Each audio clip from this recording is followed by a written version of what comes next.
Hi, Cancer. Welcome to Pandora Astrology's monthly horoscope for May of 2020.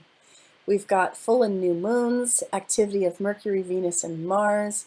And to begin with, on May 7th, the full moon is happening in 17 degrees of Scorpio and Taurus in your fifth house. And this is a house of creativity and self-expression. This is going to be a fairly intense and passionate moon involving a feeling of death and rebirth and transformation. And there may be some loss involved. There may be some grieving that needs to happen, and feeling vulnerability is going to be an important, dare I say it, strategy for getting through this moon. Because it's happening in your fifth house, you might feel like life is dealing you some ego blows, because this is a house of self-expression. But if you're willing to be vulnerable and allow yourself to be transformed and let go of what's not really serving you, then you can sail through this one just fine. Later in the month, we have our second moon, which is the new moon happening on the 22nd. And let's just move things along in time. There we go, at 2 degrees in your 12th house, Cancer, along with a pile of other planets in Gemini. Now, as Cancer, a water sign, you may sometimes look down your nose at the very cerebral people of the world who just don't seem to be in touch with their heart. But when a gathering of planets happens in your 12th house, you might have to be more aware and think about how to articulate, all of your thoughts and what you're feeling and so forth. And so this can be a moon that could bring some stuff up into your face that you weren't necessarily so aware of. But I want to add also that this is actually a really sweet moon that seems to have a lot of social themes in it.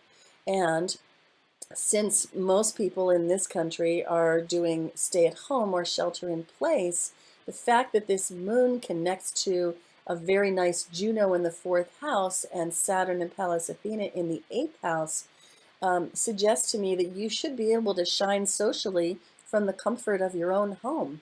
And doesn't that sound nice? Hey, Julia, what's going on with the inner planets for Cancer this month? Sure, Jamie. Well, on May 11th, Cancer, Mercury, the planet of thinking, the planet of communication, is going to move into your 12th house. And the 12th house is a very secluded house. It's also the house of the subconscious. So when Mercury, which represents how we're thinking, moves into this house, it might mean that your thinking might run along more non-rational lines than usual. I mean, you're already very intuitive, Cancer, so when Mercury is in this house, you might be getting information from sort of subconscious places, like from dream states, from meditations, all sorts of places like that. And then on May 12th, Venus is going to go retrograde in the 12th house as well. So the Venus is the planet of relationships, and when she's in the 12th house, especially when she's going retrograde, which means that she's beginning to review the certain issues of the house. If you're in a relationship, you might be thinking and reviewing whether you've sacrificed too much in your relationship or whether you've demanded too many sacrifices from another person. And you also might be wondering, if you're a spiritual type, whether you're sharing, you have a good shared spirituality with your partner as well. Then on May 12th, Mars enters Pisces, which correlates with your 9th house. And the 9th house is the house of kind of travel and expansion. And Mars is where we put our energy. So I think that's going to be a very stir-crazy time for you, Cancer, even though you're super home-loving and you can handle the stay-at-home a lot better than other people. At the same time, I think that when Mars goes into the 9th house, you're going to be like, oh, I just want to get out of here. I want to move. I want to see things. So try to explore with your mind as much as possible, because that's another signification of the 9th house. Maybe put energy into sort of learning something new or planning a trip that one day you're going to take. And Julia, this is Pisces too, so Cancer has the capacity to travel with their imagination. That's true. And to feel that sense of retreat just that way. So. Yeah, and then on May 28th, Mm. Mercury is going to be entering Cancer, which correlates with your first house. So after it's been in the 12th house for most of the month and you've been kind of getting information from all your subconscious places, after the 28th, it's going to be entering your first house, which means because it's a house of self that you're going to be embodying Mercury energy and you're going to be a lot more articulate than usual and able to Mm. sort of explain your position very well to others. Mm.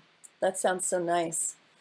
Um, So, Cancer, you know your birthday is coming, right? And you may not habitually think of yourself, but it is so great to get a birthday reading with plenty of lead time before your birthday actually comes, because knowing what's coming in your personal new year enables you to set up some kind of a ceremony or a ritual with yourself that will bring in your new year in a very aligned way.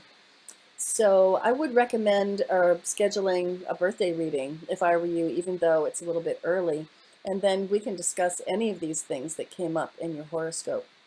And you can always find more of the news of the month on our YouTube channel, Pandora Astrology, organized into playlists just for you.